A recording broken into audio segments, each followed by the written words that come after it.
to monetize your content at first. Hey, hello everybody, my name is Kendall King. I am the CFO and Head of Partnerships of DreamCon, and I'm glad that you all are here to hear this wonderful conversation. Clap, clap, clap, clap, clap. Appreciate y'all. Apologies for the delay. I hate to say it, but yes, we are black. And we had to deal with some stuff.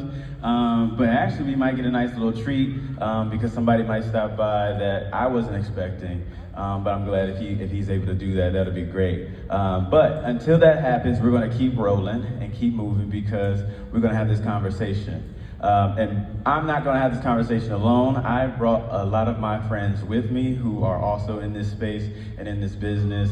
And you're gonna get to know a lot of them, all of them if you already don't know them. So bring them on out, panelists. We can clap them up. Are they going? Hey. Clap, clap, clap. So see? I ain't lying. All right, I was only standing because I was waiting for y'all, so we can take a seat. All right, so this is a spongy couch. We are in our 7th year here at DreamCon. This is our fourth year doing how to monetize your content. It was a very important conversation because when I was an attendee at first, and I was going to these different panels, everybody wanted to talk about being a creator and how to be a creator, but nobody was talking about how to make money, from being a creator. And so that's where this panel originally originated from. And throughout that, the goal was to have somebody on the panel, because I'm a CPA, CFO, that mindset, partnerships and everything like that. But there's so many other facets and so many other experts out there. And so I'm like, I can't do this alone. And I, originally had an agent, a manager, a talent, a sponsor who put money into the business too, so that we can have all those different perspectives. And so I say all that to say they're going to go through and introduce themselves and introduce their place and their position within this overall creator or even just brand in general. Their role in the process, and then we're going to start having our conversation. We're going to leave some time at the end for questions as well. Okay, Kareem. Hey, how's everybody doing? My name is Kareem Madison.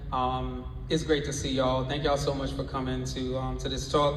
A little bit about myself. I am a lawyer by trade. I own a law firm called Luter, Larkin & Hunter. It's the largest real estate law firm in the state of Georgia. We have 30 offices all throughout the state. We are the most diverse law firm in the state of Georgia. I've hired more black women attorneys than any law firm in the state of Georgia. So, oh yeah! What we talking about? It's a blessing, man. I'm grateful, and Kendall, thank you so much for allowing me to be here. But the reason why I'm here is because I own a trust. Actually, my wife owns a trust called the Madison Family Trust, and it is basically a trust that holds all of our assets, properties, anything. Any asset that we have, treasury bonds, stocks, it's the beneficiary on all of our 401ks, and that's kind of what I'm here to talk about. So my law firm is amazing. It pays for half of my bills, but my real estate development, investments, and the trust funds the rest of our lifestyle. So let's talk about it. Hey, Eusebius. Yeah, appreciate you. So my name is Eusebius Howard. Howard Legacy, I sponsored the panel. Let's clap up for that. Hey. Throwing that money out there. Absolutely. Get to know this man. Yes. So yeah, I'm a wealth manager. So that's a financial advisor. Appreciate you. So yeah, financial advisor for content creators, athletes, high net worth. So like pilots, doctors, things like that. Essentially, I'm just helping people get to retirement and kind of get into, in his phase, the estate planning, things like that, and just creating that generational wealth for clients, right? Yeah, so just the financial planning side of things, so insurance, investments, retirement planning, estate planning, just things like that. All right, Brandon. Hey, what's up, you guys? My name is Brandon Washington. A lot of you guys may know me as Writer Boy. I run 2 companies. One is a film production company where I produce content for Netflix, Sony, Disney, the list goes on. But I also run a management firm where I house some of the biggest creators that you guys know, like King Vader, Heartstop Lucas, and the list goes on. All right. Okay. You do the thing. How's everybody doing? My name is Jasmine Haji Momin. I'm known as the Creator's Tax Strategist. I am RDC World and DreamCon's tax strategist and accountant, and a great friend of Kendale's. Thank you for having us here. I am the CEO and founder of my tax and accounting advisory firm called Moment Tax Services. We service and help high earner content creators save money on taxes. Super exciting, I know. And what else? I like to podcast. I'm a speaker, an author, all things taxes and accounting for creators. It's my passion. I love to teach about it. I love to talk about it. And I really love to help you guys save money on taxes. So I'm looking forward to having a good conversation about that today. Hey. All right, and we may or may not have someone else join us, and I'm checking my messages to see if that special appearance can be made. But again, we're going to have this conversation because we have more than enough experts here to have that conversation. And so I think that, just given who we are on the stage, and this is a fun question, when was the first time y'all really knew y'all loved money? in the most non-vanity way. Like, how did you know that, being in this position, in the profession that you're going to be in, and being so close to monetization and money, basically, how did you know that that's what you wanted to do, and that's what you wanted to help other people do? Anybody? You say this. I think that when I started to understand that it intertwines with life so much, like I remember being in college and what we all like, I'm a broke college student. Cause I need money, right? I can't even go to college. I need to eat, things like that. And I started understanding that it was like, even if I whether I liked it or not, it was involved in almost everything, right? And it helped me, or my decision making was based on the amount of money that I had and things like that. And I was just like, you know what? It's almost like life coaching in a way. For real, I'm just helping you make better life decisions. And when I made better life decisions, I made more money. I was like, oh, that's how you do that. And I was like, all right, I'm not going to necessarily be a life coach, but a wealth manager, and just kind of, I like helping people chase their dreams, right? Like this DreamCon is what we're here to do. Hey, absolutely. And literally, our legacies, we try and leave a legacy. And it was like, how can I help people do that? Help people get to that point? And wealth management was the place. So, and I was like, all right, I like this. So for me, man, I knew that I needed to interact with money pretty young. I was in high school. All I'm gonna be doing is telling stories, y'all. So just stop me. Okay? I'm gonna stop you because I've been on enough panels with you. You have. He takes up a lot of time. I do. So let me just real quick. I was in high school and I started selling airheads. And I was from the hood, so I bought the airheads for 25 cents and I was selling for 99 cents. Then I found out that my friends wanted to sell as well. So then I was like, yo, let me sell these airheads to my friends for 50 cents and then they can sell it for 99. So I got 6 of them selling, and Kareem stopped selling airheads. And then all of a sudden I was making more money not selling airheads than I was selling airheads. And I wasn't gonna get in trouble because I wasn't selling airheads no more. That's when I found out how to scale a business. And that's what I did in college. I became a DJ in college, started doing parties. My wife, who's now my wife, was doing the door and collecting the money. And then I became a lawyer. I had one office that was great. So real quick, I just want to highlight this parallel. You started selling a controlled substance. Then you got people to do it for you so that you can start a club. Right. You sound like famous St. Patrick, no power. This is the airhead ghost, all right? Y'all ain't gonna believe it. So then I started a law firm. Started a law firm, had 9 offices, and did the same thing. I just hired very, very smart lawyers to run the business. And then we grew to 30 offices, and now I don't do closings anymore. Look. It's the same thing. All right, love that. Beautiful. Clapping for Ghost. Give it up. He's still alive. To answer your question, I think for me, the moment I knew that I loved money was when I was able to make my dreams come true with it. You get what I mean? Yeah, self-funding my first project myself, being able to dish out almost $100,000 specifically of my own money for my own film. I think that was a point of me understanding, okay, this is a tool that I use. This is something that I can like take and use it to make my dreams come true. And I hustle for that money. Every brand deal that came through, making sure that we got the top of the crop, and then taking that and being able to make my dreams come true. That's when I knew that money was a tool to be used. Yep. And not left on the table. Yeah. No, love that. You wanna So add for that? me, I would say, well, first of all, as all of us have said already, money is related to every single aspect of your life, right? From your relationships, your friendships, your family, your health, your wealth, all of those things. So having a good relationship with it is just as important as the good relationship you have with your friends and your family and things like that. In order to have a good relationship with money, you have to understand money. And so when I mentioned that I have a passion about teaching and writing and podcasting about taxes and accounting for creators, it's because I've realized that over the last 13 years I've been doing this, a lot of people don't have good relationships with money, unfortunately. And I love people, I love to give good energy, I love to get good energy, and I've found that I believe my higher power is to bring the energy, that my God-given energy, to talk about something that's so uncomfortable for most people. And so, I like to start from the bottom where it's like, do we know about bookkeeping? Do we know about accounting? Because to get to the things that these gentlemen are talking about wealth and managing your wealth, you have to first manage the pennies and the nickels and the dimes and the quarters, the dollars, before you can get to managing wealth.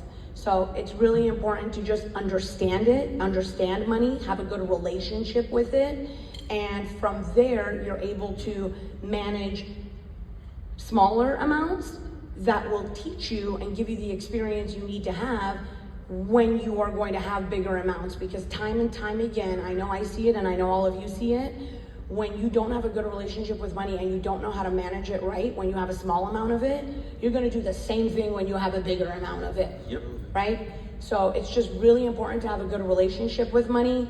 And I think today, more than ever, it's easier for us to do that because of things like YouTube and stuff, where before it wasn't being taught in school. And so we just walk around having no financial literacy, all of us.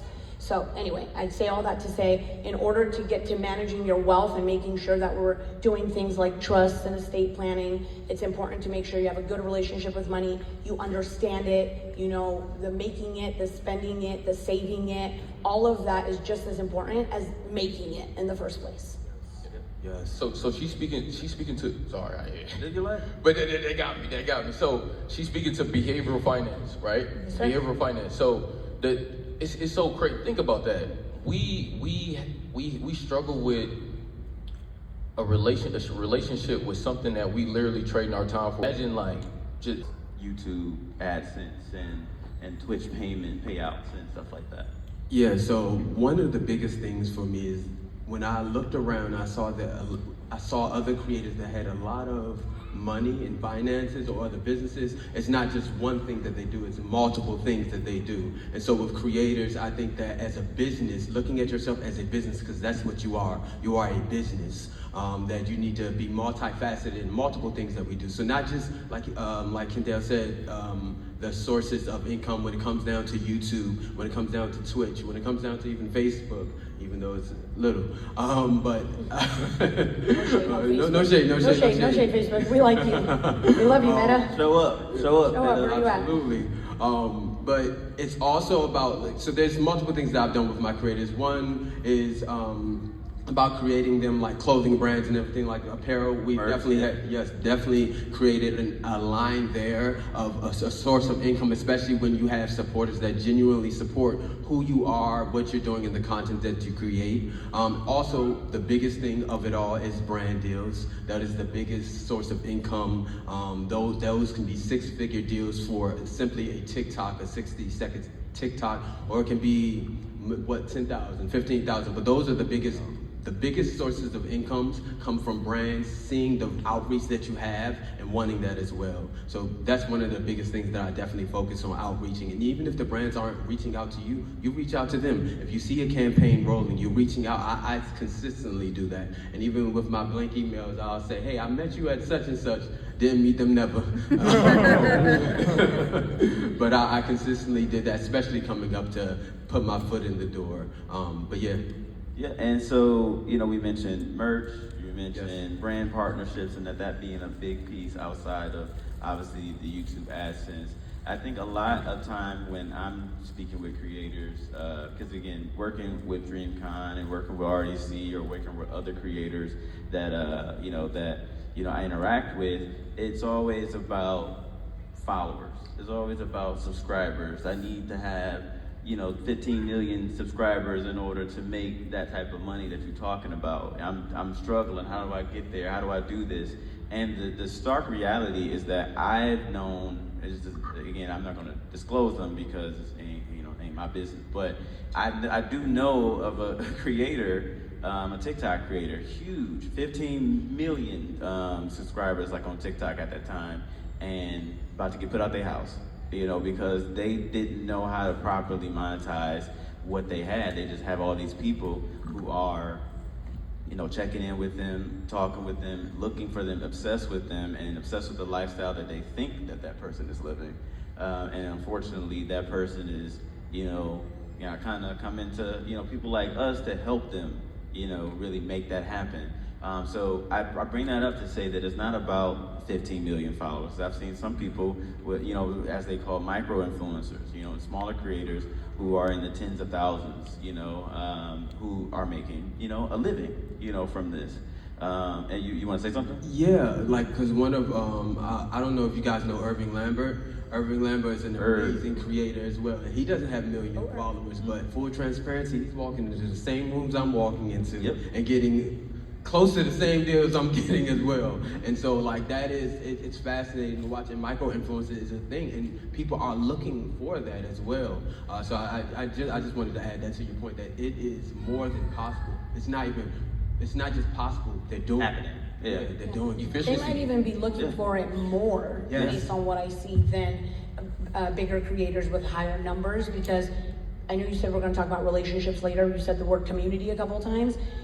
It's much more about the community and the relationships that you build and how, strategic those each followers are, as compared to having millions or hundreds of thousands, but they're not really riding for you, right?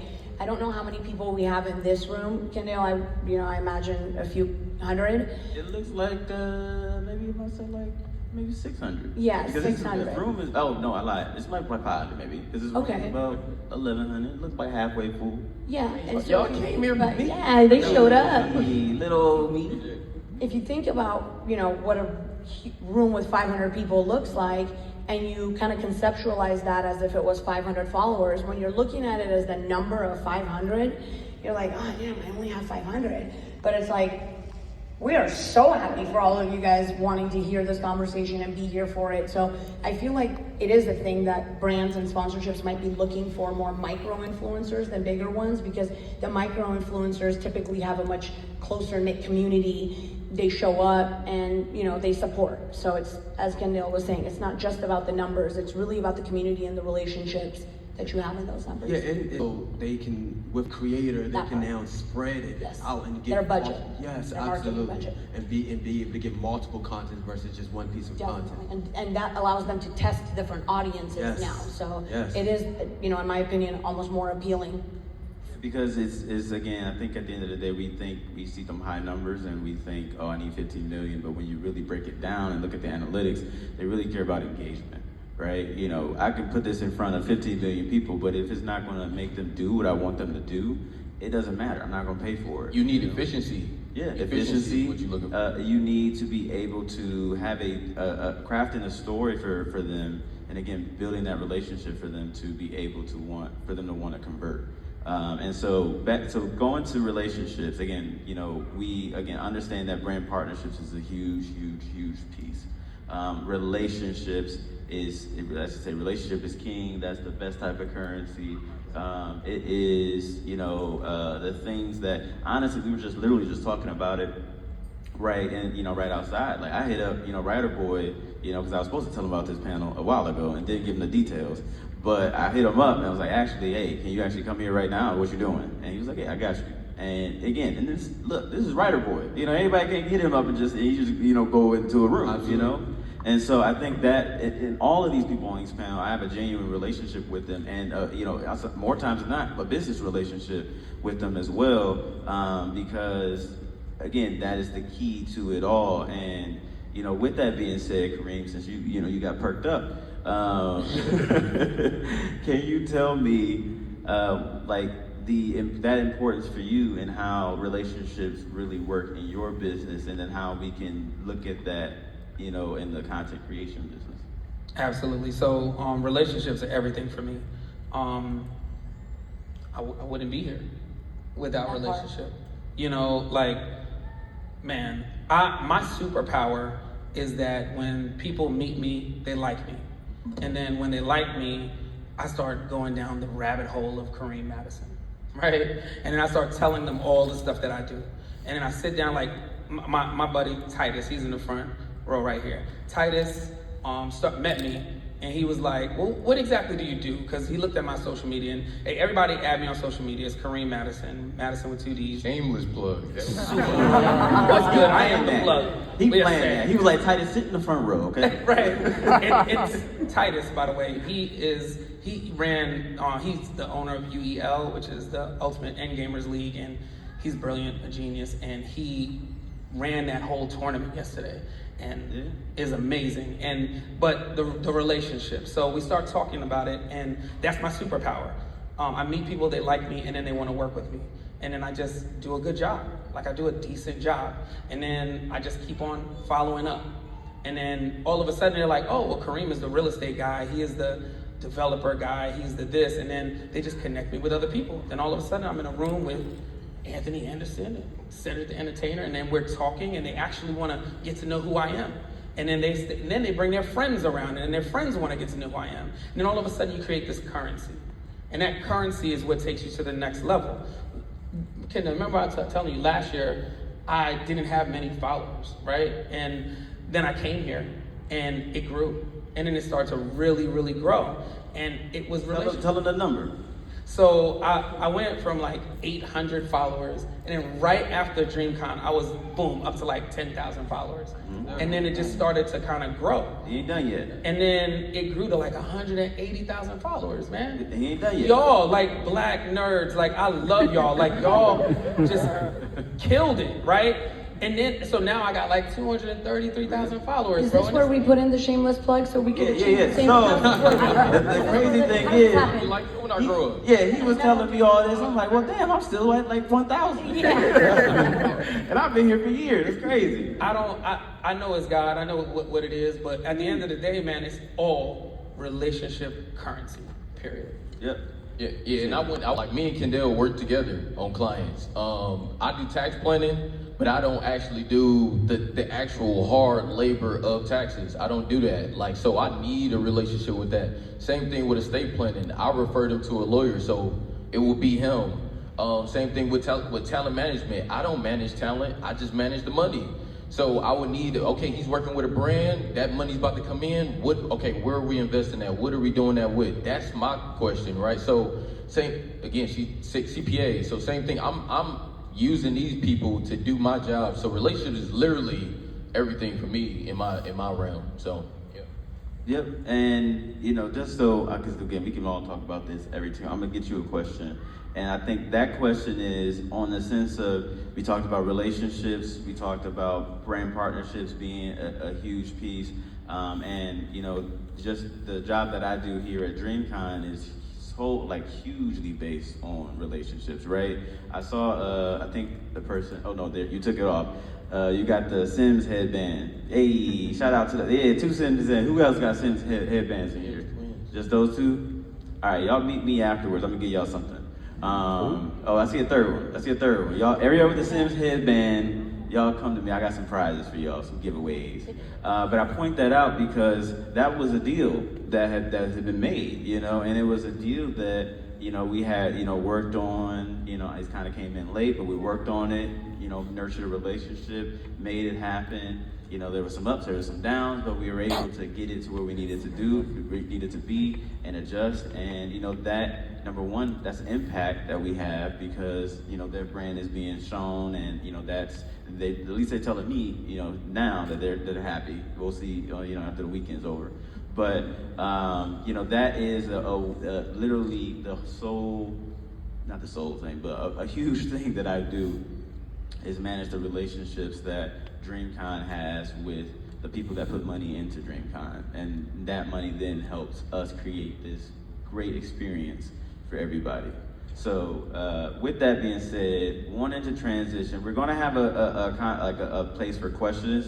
And so if we can start lining up, if you have questions, we're gonna be taking two at the sides. I'm gonna ask one more so that we can really attend to what you guys, if you guys have some burning things on your mind, because find misconceptions or things to really note as a content creator or just as a, you know, individual in general that you think, you know, is important to note and either dispel or you know, hype up.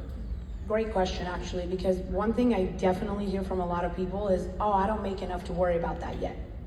I don't make enough to worry about that yet. And that's a huge myth because you should actually be worried about it before you even start making any money. And then you should worry about it more when you're making money, because when you're not making money, but you are pursuing making money, you're still probably spending money on business expenses in order to do what you gotta do, get tripods, cameras, maybe some subscriptions and stuff that you have to pay for. So it's really important for you to know about the numbers even before, you know, you think you're not making enough money to worry about the numbers, is that. And like, I can't stress enough how much it goes back to the relationship with money too, because if you have a good relationship with it, whether it's a little bit or a lot or in between of something like that, you're gonna be prepared to handle it no matter what the trajectory of it is and how fast the trajectory of it is. I'm bringing this mic close because a lot of people are like, oh, I don't make enough money to worry about that yet. And then boom, all of a sudden they are making money because they have a relationship or they, you know, get a brand deal or something like that. And then they don't think it's something to think about in that moment and in that time because you're excited about what you just did and the money that you made, and taxes are an afterthought.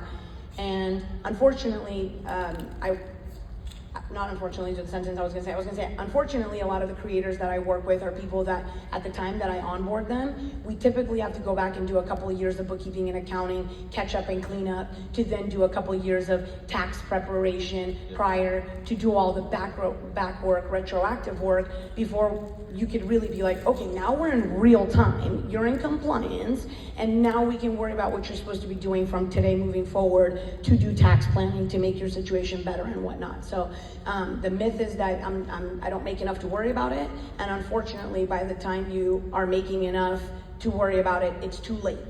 So and relationships, I can't say that enough. It's having a good relationship with money and people, because if you feel like taxes are overwhelming, which I'm pretty sure every single person in this room in one way or another does, I get personal IRS letters and I'm like, I'm gonna open what's gonna be on the inside of this. So it's good to have a relationship with somebody that you feel good talking about money with, because that's the person you're gonna have to talk about when it's up, when it's down, when you have it and you don't know what to do with it, or when you don't have it and you need it to be able to do something. So have a good relationship with the person that's handling your money. Get yourself a good accountant, a tax strategist. As you make more, you're gonna need multiple people on your team, but it's just really important to make sure you have a good relationship with money and a good relationship with anybody helping you handle your money. Eusebius, I want you to answer that same question, but I wanted to make, that was a really great point, that as you grow, your team is going to scale or needs to scale with you. So while honestly, some of these people like me and Jasmine, Eusebius, we could probably do the same job for you. You know, we probably could do all of those different jobs as well, depending on your size. But as you get bigger and bigger and bigger, and your brand and your business gets bigger, you know, having one person do all that stuff then becomes like, all right, well, hold on, you know, I can't do it all, you know, even though we try. And so it's really important because, you know, with Jasmine as a tax strategist, I don't personally care to do taxes, I like to advise. I like to help people make money. I like to help people build businesses and make money from it. But I can do taxes, and taxes is part of that overall service that is being offered. I can advise you on some legal stuff. I ain't a lawyer. I took a business class. I understand. I understand the stuff. I can give you very basic, stuff. I can read a contract and look like that's crazy, but but when it comes to really understanding, the finer things, it's like no. All right, now we're at a stage where we need a lawyer. We need to get a separate person because that's not something that I can do anymore for you. And so I bring that up is because I think a lot of times, even in the content creation space, that also exists. Yes, you can be an editor. Yes, you can film your stuff. Yes, you can be the on-screen talent. You can do your own brand deals. You can do a lot of stuff. Anybody that's motivated can literally do anything you want to do. And it's not about not being able to do it. It's really about making sure that you're focusing your time and energy in the places that you're able to make the most impact. Okay, and so make sure to leverage partnerships, leverage collectors. I think right after this is going to be One Tap and TGTV doing something in here, and that is two groups of successful content creators and streamers that are coming together to have an activity, and working together. And so yes, they could all do it alone, but doing it together and working together and having a team is always great. So I just say that because that was a good point. I don't want to miss it because sometimes I forget some things. But back to Eusebius on that question of what are some money myths or some things that you want to dispel or you want to make sure that people have on their brain. Like, look, you really need to consider this. Jasmine being that you need it. So you think you need it at one time, but you actually need it a lot earlier.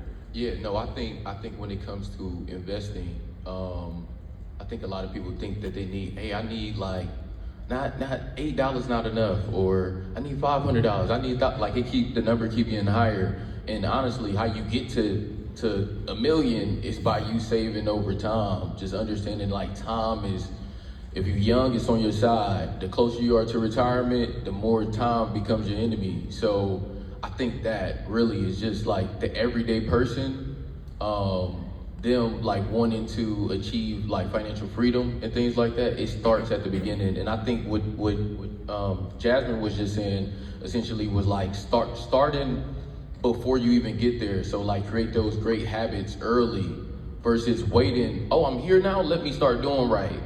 Like you want to marry somebody that's going. Okay, they're gonna stop cheating on me when we married. Right? Like you expecting them just to stop that bad habit. It's the same thing with money. Like you spending your money, and then you like, okay, when I become a millionaire, I'm just gonna start saving. I'm gonna start doing the right thing. How you expect to get there? So it's like just starting from the beginning when you don't have it, right? And then it's kind of like doing those things like what done in the dark was done in the dark comes to light. Right, practicing when nobody sees it. It's literally those little cliche sayings. That's what it is. Like, in order for me to be real with you, in order for me to even be on this stage right now, like it's things that you didn't see for me to get here, for me to sponsor DreamCon. It's things that I did, behind closed doors and sleepless nights to get here. Right? No, but.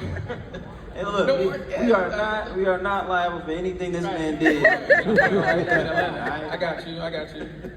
I just got to Atlanta too, hey guys. I'm from Cleveland. I'm from Cleveland too, so that's what I'm asking. So yeah, Retain is 5,000 though. but that's the thing is like willing to, man, we talk. Small. Yeah, willing to start small. We talk about consistency. Like everybody, like, hey, stay consistent. Just be consistent. Why? Like, what's your why, man? What is your why of staying consistent? Why am I doing this every day? That's what you should be asking. That's what's gonna get you here, right? I'm not even where I want to be. But you got to be willing to make those sacrifices. And I think what we see on social media, what we see on TikTok, we just see the end. Like no one ever sees the progress. But we didn't watch Naruto to see the end, him just become Hokage. We saw the the how we got there, right? It's the journey. So leave it. Yeah, we saw him, you know, eating ramen in his room by himself, and we just sitting on that swing. Oh my God, dog! Stop sitting on that swing, bro. And you're like, what's up? They showing me that lonely ass scene the whole time. Like, but that's what we don't see. Or when things don't work out, when we reach out to somebody, and them emails they don't email us back, right? Or we meet a connection and they don't respond back, and it's like, man, they was playing around. Like, understand your why. Like, why do you really want it that bad? Like, do you kind of want to be a full-time content creator? I've been speaking to you guys, like, a lot of you guys in here because I told you come to this panel and we connected. Are you here because, do you want to be a full-time content creator because it's like, it looked fun and you watching Castanet and you watching Speed and all them? Or do you like, hey, if I don't be a full-time content creator, I'm not going to be satisfied with my life?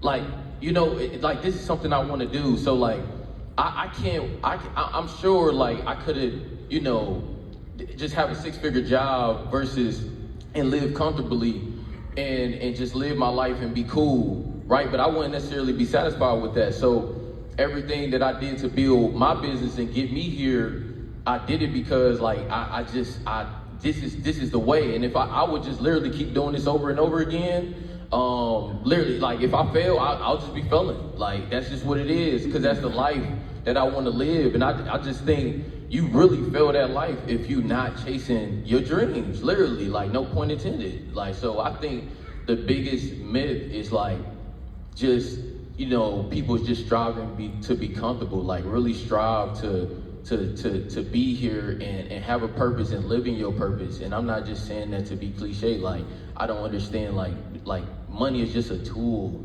And I think a lot of people just think like, hey, if I got all this money in my bank account, I'm good.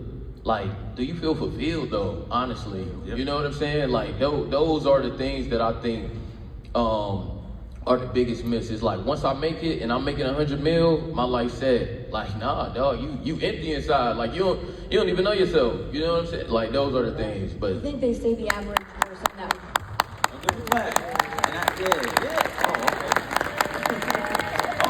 Big up yourself.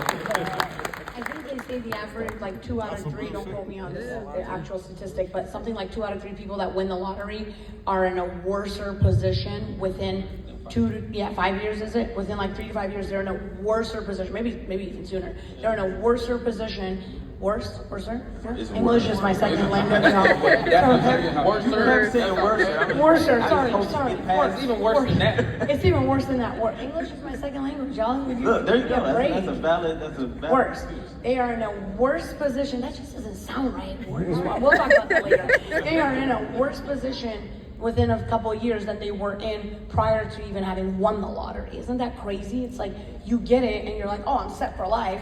And then you pay taxes and you spend a little bit of money, leeches, family, friends, everybody comes out the woodworks wanting money from you. And then it's like gone before you knew it. Now you're literally in a worse position. There we go. But that's because, like, the money has to have a purpose. Like, imagine going to work and you don't have a title. You don't have a job description. You just show up at a building and you just, like, the money has to have a purpose. The money is working for you. Assign it, okay, this is my emergency fund money. This is my investment money. This is my money to pay my rent. Like, your money has to have a purpose. So even if you get it all and it doesn't have a task, right? Money will work as hard as you want it to work. It'll be lazy and it'll work with no complaints. Literally, and it'll make some more for you. It had babies in you, like, man, have some more. Like, right? So give it a purpose. That's what it's there for. And I think when people hit that lottery, they're like, dang, I don't even know what to do now. Let me just buy all the things that I wanted to do.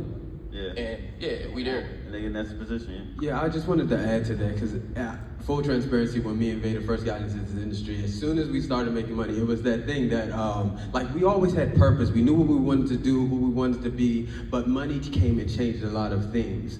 Because now you have to understand what that is. We grew up in We grew up poor. We didn't have a lot, and so now that we have this, full transparency, it was just going. But it was going to like most of our films. It was going to all of these things, and we had to understand how to structure our money, build our business. We now have a tool to build an entire empire, and we had to understand how to do so. And that's why when I hear both of you guys and all of you guys on the panel talking about the tools, it's about learning it and doing it now before you get there, because we made a lot of mistakes on the way. And this truly is a tool to help make your dreams reality. Yeah, it's about you. Love that. I just So want to say something about that. Go It's ahead. like having a screwdriver and a hammer, right? If you're trying to use a screwdriver to hammer something, it's not going to work that well. So you gotta have the right tool, and then you gotta use that tool for the right thing that it's intended for. Say it again. Exactly.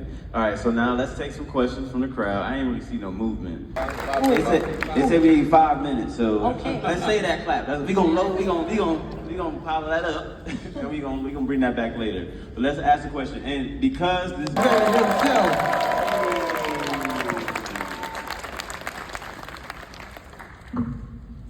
Hey.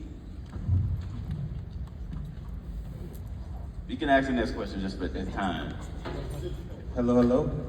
So my name is Daz. I'm not a content creator, but I'm a computer engineer, and my goal now is to build generational wealth for my family. And I'm kind of in the period where I'm not making as much money as I would like to, and I know it's a journey. So I guess how have y'all like got through that path where you're not exactly where you want to be, but you're getting like you're just on the road? Do you have any advice on getting through that? Kareem, can you answer that? Could you just give me one more time? Tell me the question one more time. So I'm just on the road to build generational wealth, and I have a path, but I'm just not at the end. I'm just in the middle, so I guess. Yeah. So this is what I would say, man. For me, it's just very, very small, wise decisions when I was younger. You know, my dad helped me buy my first house when I was still in law school. I had no income, and he helped me with using his credit and his income to buy a little house.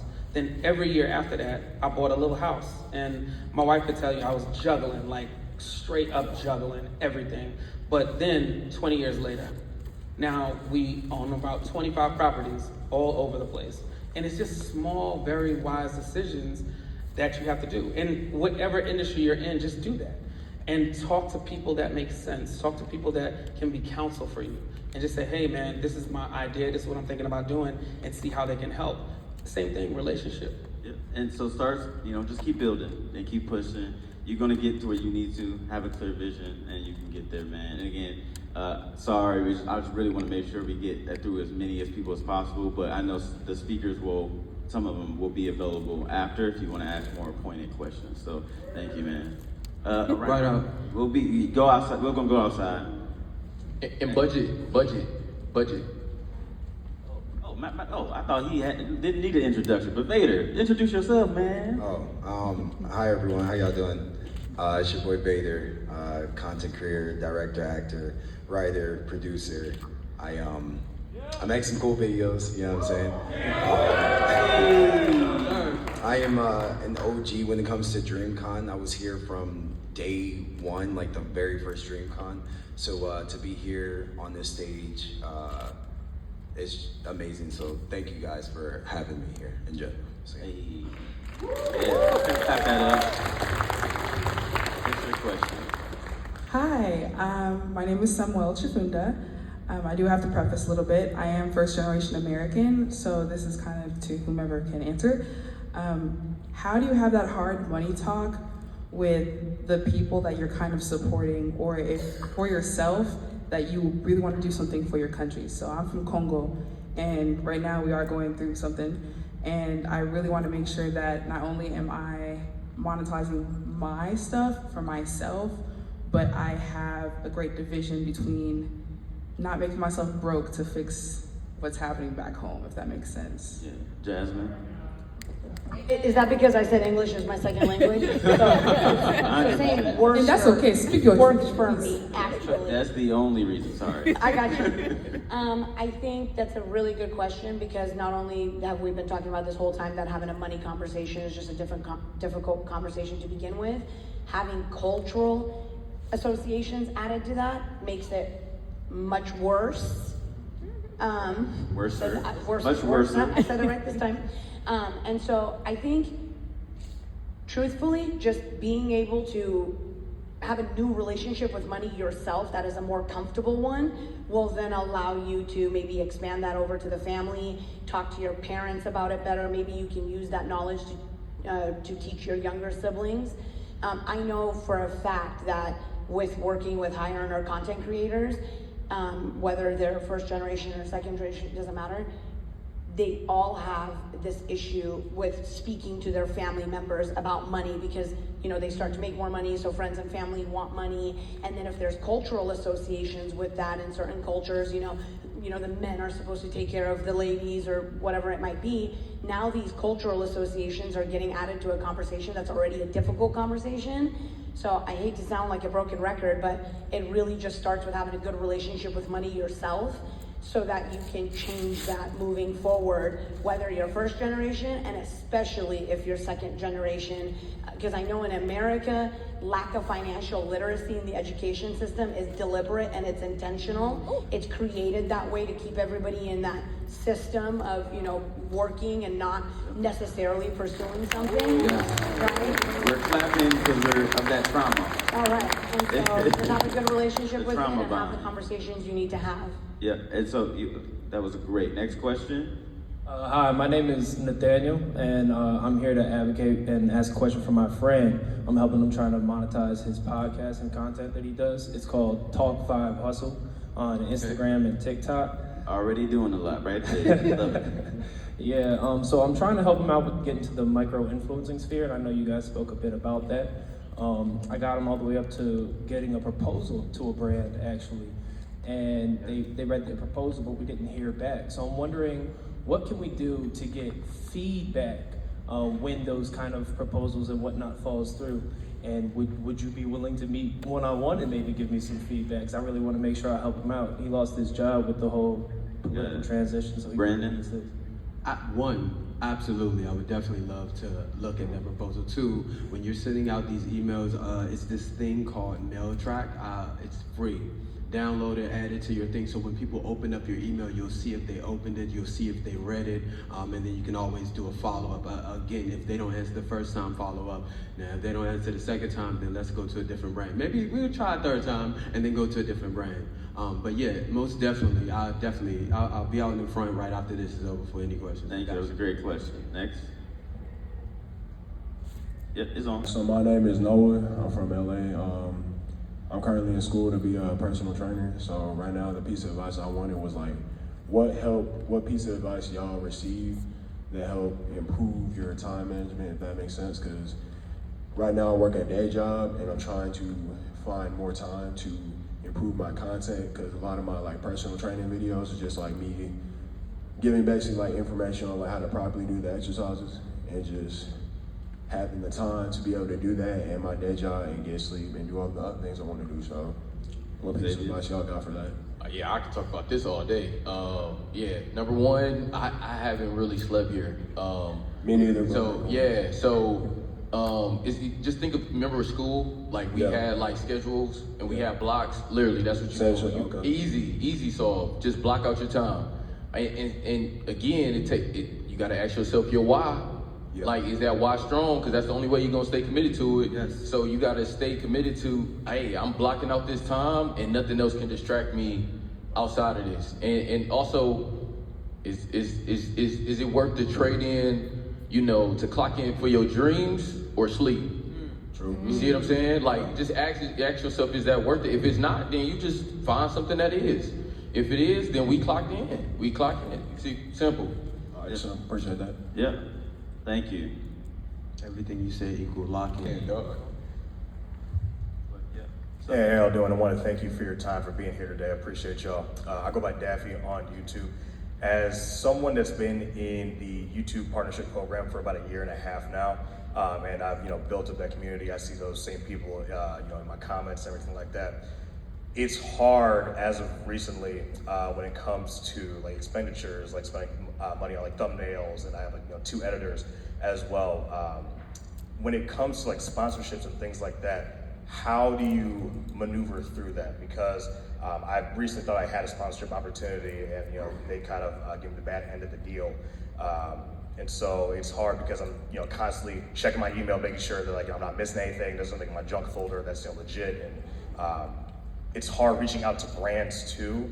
So how do you maneuver attaining sponsorships and things like that? Vader, you want to give that a shot, just from a talent perspective? I guess I would say a lot of conversations can help. Even going to different conventions, different meetings, being surrounded by like-minded individuals, but I say specifically conventions that have the sponsorships that could mesh with your business and your creations. I feel like actually having these face-to-face conversations, having cards on hand, talking to people, letting them feel what you're about, I think that's one of the best ways to lock down a sponsor. And you're going to get a lot of no's, but don't worry about the no's. You're going to get a lot of no's. All it takes is one yes, one brand deal, one check to make sure that you're good. Facts. You're going to get a lot of no's. Don't stop pushing and emailing just because you got a few. Keep going. One of them. Yep. Yeah. And unfortunately, we do got to cut the line. We're going to take some more questions, but then I'll be talking about the same type of conversation in the YouTube lounge if any of you have the YouTube access. So if you guys wanted to come over there, we can kind of continue this conversation. But we did want to just communicate that we're going to cut it, pretty soon. So next question. Hey, what's good? It's Todd Burner. I would like to say I appreciate y'all for coming through and dropping gems. Really appreciate it. There's a lot of misinformation out there, so it's nice to hear from a professional perspective about this stuff. My question is, my bad. My question is, what are the building blocks you need to have a solid foundation before you start building up your business? You might have to elaborate. Yeah, go ahead. You might have to elaborate on that question. Yeah, So I got you. So I think the foundations, number one, starts with a vision. You need to understand what you want to do. I think most businesses do start with a business plan. So anything that you want to achieve, you need to have a goal in mind, and then you need to come up with the steps on how you're going to achieve that goal. It's going to change. Things don't happen always the way that you hope, but as long as you got that initial plan, you have some direction, that's going to be that foundation that allows you to continue pushing and continue moving forward. You got to be ready to have that plan, go divert, but at least you have that guiding principle, and I think that's the key for a good foundation of a business, starting with that business plan to really flesh out what you actually want to do, what's your goals and your views. And so I think that's, honestly the best way to start that. So thank you. Hey, appreciate it. No problem, man.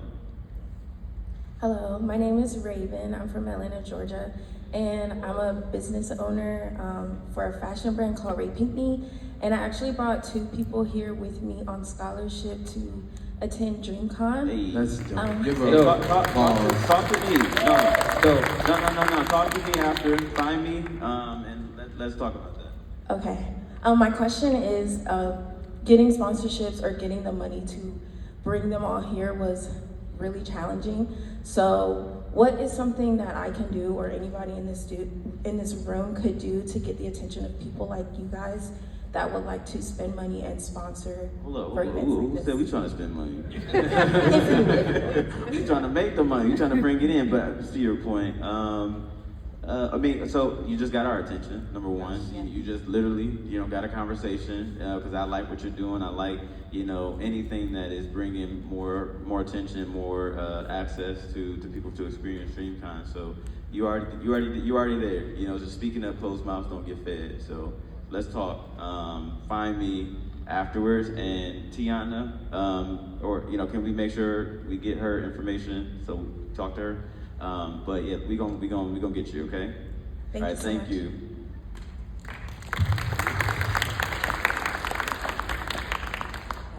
Hi y'all. I'm Jaylee. This is my first DreamCon. Hey. And thank you. a round of applause. And my question is for whoever, but much like most of you, I feel like I'm very like multifaceted, like Vader, like I'm an actress, creator, editor, director, and I feel like I really don't fit into one specific niche. And I just started posting consistently every day and like just taking content creation as serious as I take acting. And how would you guys advise like being able to stay hungry and locked in without overdoing it and burning out and trying to hit every single angle? You know, for me, like if you guys look at my Instagram page, like you be like, well, what exactly does he do? You know what I'm saying? So you're saying you're multifaceted. Like I live in that, in being multifaceted. When I tell people what I do, then I say, yeah, but that only pays half of my bills. Then all of a sudden they're like, wait, so what else do you need to do? And then we start going down the rabbit hole, and after we can talk about it. But yeah, man, I love being so multifaceted. I love, you know, having a tequila brand that's coming out at the end of the year, and having it's dope. And all these clubs, man. You got too many power. clubs. Listen, we got 3 more coming. And then you know, we're opening up the first THC dispensary in the city of Atlanta, June 25th. Like, whoever's from Atlanta, make sure y'all holler at me, because it's a wellness place that we're gonna be opening. This is the first one in the city of Atlanta, West End. Like, it's gonna be really lit. So all of these different things are multifaceted. And you look at my Instagram, the first 8 tiles, you're gonna be like, wait, what all does he do? And then you start going down. And that's it. So live in that space. I mean, some people are gonna tell you, oh, you gotta be specialized in this and that. Yeah, I specialize, but I'm also multifaceted. I would say, I'm like pretty interesting when you start to break down who Kareem Madison is. So don't get out of that. To me, live in it. Yeah, you gotta live in it. Another thing is, focus is required at times, because if you're splitting your focus on different things that don't all add up to the same, you know, you're not necessarily going to see the progress you want to see. And so I think they say, and this is something that I also, you know, feel and you know, experience. So I would say, you know, live in it, but also have some type of focus, have some type of plan to be able to execute on that. And so thank you so much. I mean, this is going to be the last one in the yellow. So I thank you. They give me this. They like, you way over. Hi, I'm Tristan. I'm a young finance student from Florida. I just finished up my first year, and I just wanted to ask, how would you guys recommend getting into managing money, wealth, and finances for others? All right, you say this. That's all you. First, number one, being around, I'll get with a big company. So like start at maybe Goldman Sachs. I started at Northwestern Mutual. I did 2 years at Northwestern Mutual. I was top 3% in the country my first year, top 3% in the country, top 1% in the region, financial advisor year. I sacrificed that entire year to learn as much as I can on the front end my first year, and I lost 20 pounds, and I was skinny. I was still skinny, so I lost 20 more pounds. That was bad, but I learned so much within those first 2 years. After doing that, that's how eventually I ended up going independent, and I knew enough. So like, start at a big company, learn the ropes, right? Activity is key when it comes to being an advisor, and that's just reaching out, talking, getting clients, getting experience of planning, right? You wanna learn how to properly plan, and then you wanna build those resources. So like, all these guys are literally like resources for me. So it makes my job easier, because when I get a client, I can't do that, but I know somebody that can, and I can, boom, and that makes you valuable, almost godlike, because you can keep them in one place. Conveniency sells. So anytime you can make somebody like convenient, especially as a wealth manager, as a financial advisor, dude, they gonna stick with you. My retention rate is 100%. I don't lose a client, because it's like, man, like, he's helping me with so much. I just helped the client with Under Armour, like, and I didn't even come here for that, like, and it happened. So I think that's the first key, but you need validity, and aligning yourself personally with an entity that's already established, like a Goldman Sachs, like a Merrill Lynch or something like that, that will help you. So I align myself with Northwestern Mutual. great, killed it at Northwestern Mutual. I know those clients came there for me, so I own those relationships. I don't own the clientele, I own those relationships. Left, started from zero again. The knowledge is still up here. The method is still up top. I just applied it to Howard Legacy. Now we talking about Howard Legacy Wealth Management up there, right? It's not Northwestern Mutual. So start somewhere that does it really well. Stick with them, get mentorship, learn as much as possible. Act like you don't know nothing every day. You don't know anything. You learning something every day. And then when you're ready to, if you want to, because not everybody want to do that. If you want to leave, do your own thing, and you'll reap the rewards from that, right? It's gonna be hard though. I'm just gonna add something real quick to that. That was great, and I want to piggyback off of that to say, when he says relationships and that is everything, he just got done saying like he could technically fulfill several of the things that somebody might need. Your question was about being in finance. Finance can cover so many things. Master your craft. Get good at the thing you're gonna do in finance. You might have when you went to school and you said you graduated, you learned a lot of different areas of finance. Pick the thing that you like, get good at that thing, be the master at it, build a brand around that thing that you became the master of, and then build relationships with everybody else that you can to help fulfill the parts of finance that you can't do yourself, because finance is so broad. You can go from accounting to tax to funding, getting capital. You could be talking about so many parts of finance. Pick one part of it and master it. I said that at CPA Con. Shout out to CPA Con. Hey. Kendale's. You ain't even plugged none. That's crazy. Yes. And on that panel, someone had a similar question, and I remember that was exactly my answer. Master your craft and pick the thing that you are going to be the best at, knowing you'll build a brand being known as the expert in that one thing. I love that. Dominate. Yeah. Dominate. Not even just be good. Yeah. Dominate. And like I'm thank trying you. to come here and just destroy everything. All right. All right. Thank you, everybody. We are Thank done. you so much. Thank you.